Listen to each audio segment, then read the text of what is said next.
اللہ علیہ وسلم نے فرمایا، ایمان والوں کو ہم ایک دوسرے پر رحم کھانے، محبت کرنے، شفقت اور مہربانی کرنے میں تم ایک جسم انسانی کی طرح دیکھو گے۔ جب اس کے کسی ایک عضو کو بھی تکلیف ہوتی ہے تو جسم کے باقی سارے اعضاء بھی بخار بے خوابی میں اس کے شریک حال ہوتے ہیں۔ رسول کریم صلی اللہ علیہ وسلم اور آپ کی تعلیمات تو ساری دنیا کے لیے رحمت ہے، اور اللہ کے نبی نے اپنی امت کو سبق بھی یہی دیا کہ سبھی کے لیے، ساری انسانیت کے لیے رحمت، شفقت۔ لیکن اپنے ماننے والوں کو دینی رشتے کی وجہ سے ایک برادری قرار دیا، ایک کنبہ قرار دیا، اور میرے نبی کی چاہت اور پسند یہ تھی کہ ان میں باہمی ہمدردی، محبت، اخوت اس درجے کی ہو کہ ان کے ایک مثالی وحدت ہو، ان کے درمیان ایک مثالی وحدت ہو۔ اس کے لیے حضور علیہ الصلوۃ والسلام نے خوب ہدایات دی ہیں کہ ان میں باہمی تعلق اس انداز کا ہو جیسے ایک جسم کے مانند ہوتا ہے۔ جسم کے کسی حصے کے اندر درد ہو تو پورا جسم اس کا درد محسوس کرتا ہے۔ اسی طرح مسلمان اپنی برادری میں اس انداز کی ان کی برادری ہو، کوئی ایک بھی مشرق میں تکلیف میں ہو تو دنیا کا مسلمان اس تکلیف کو اپنا درد اور اپنی تکلیف محسوس کرے۔ مشرق کا مسلمان کسی درد میں ہو، کسی آزمائش میں ہو تو مغرب کا مسلمان اس کا اپنا درد محسوس کرے، شمال کا مسلمان کی تکلیف جنوب کا مسلمان محسوس کرے۔ ایسی آپس میں باہمی رشتہ اور تعلق ہو۔ جب رشتہ اور یہ تعلق ہوگا تبھی یہ امت نبی علیہ الصلوۃ والسلام کی نیابت میں نبوت کا کام کر سکے گی، اور ایسی مثالی وحدت ہوگی تبھی اس کے اندر قوت اور توانائی ہوگی۔ اب علیہ الصلوۃ والسلام نے ایک موقع فرمایا، المؤمن للمؤمن کالبنیان یشد بعضه بعضا ثم شبک بین اصابعہ۔ اب علیہ الصلوۃ والسلام ایک مومن دوسرے مومن کے لیے ایک عمارت کی مانند ہے، اور عمارت کا ایک حصہ دوسرے حصے کے لیے سہارا بنتا ہے، مضبوطی کا باعث بنتا ہے۔ پھر آپ علیہ الصلوۃ والسلام نے اپنی انگلیوں کو ایک پنجے کو دوسرے پنجے میں یوں ملایا، یوں، اور یوں مضبوطی کا اشارہ فرمایا۔ فرمایا جب مسلمان متحد ہوگا تو اس کے اندر ایک قوت اور طاقت ہوگی۔ جیسے عمارت کے اینٹیں اور پتھر آپس میں ملے ہوتے ہیں تو اس کے اندر طاقت ہوتی ہے، اگر اسے عمارت سے ہٹا دیا جائے تو ایک وقت آتا ہے کہ وہ پتھر اپنا وجود بھی کھو بیٹھتا ہے، اس کا وجود بھی ختم ہو جاتا ہے۔ عمارت کے پتھر گرا دیے جائیں، اینٹیں گرا دیے جائیں تو بکھر جاتے ہیں، لوگوں کے ٹھوکروں میں آتے ہیں، لوگوں نے پتھر مار کے ٹھوکر مار کے ارد گرد کر دیتے ہیں۔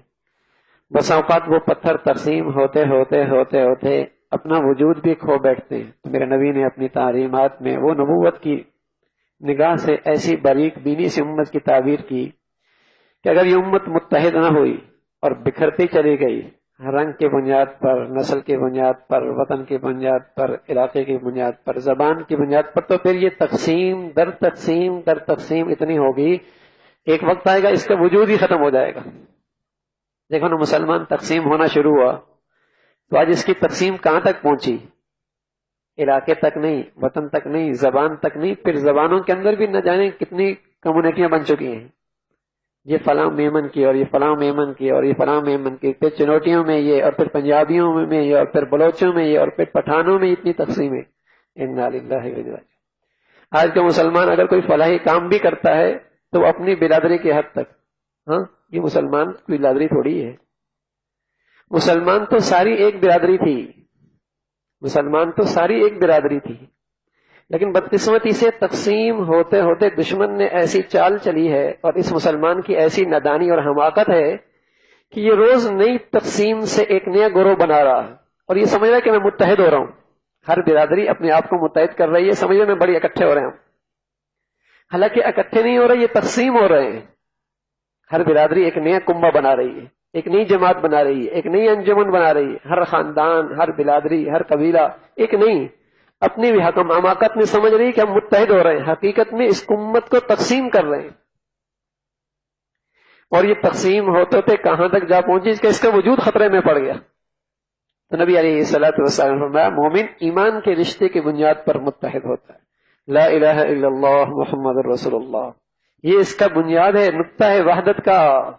رنگ نسل اس کی کوئی حیثیت نہیں ہے، علاقہ وطن کوئی حیثیت نہیں ہے، زبان یہ کوئی حیثیت نہیں ہے. سبحان اللہ. مدینہ کے اندر میرے نبی نے جیسے اس امت کی بنیاد رکھی اور ایسی وحدت قائم کی کہ بلال حبشہ سے، صہیب روم سے، کوئی غلام آ رہا، کوئی سردار آ رہا، کوئی چھوٹی برادری کا، کوئی بڑی برادری کا، لیکن اس کنبے میں سب یکساں.